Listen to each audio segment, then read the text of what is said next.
ويوم تقوم الساعة يومئذ يتفرقون فأما الذين آمنوا وعملوا الصالحات فهم في روضة يحبرون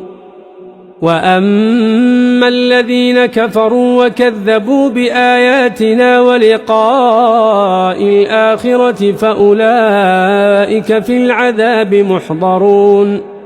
فسبحان الله حين تمسون وحين تصبحون وله الحمد في السماوات والأرض وعشيا وحين تظهرون يخرج الحي من الميت ويخرج الميت من الحي ويحيي الأرض بعد موتها وكذلك تخرجون ومن آياته أن خلقكم من تراب ثم إذا أنتم بشر تنتشرون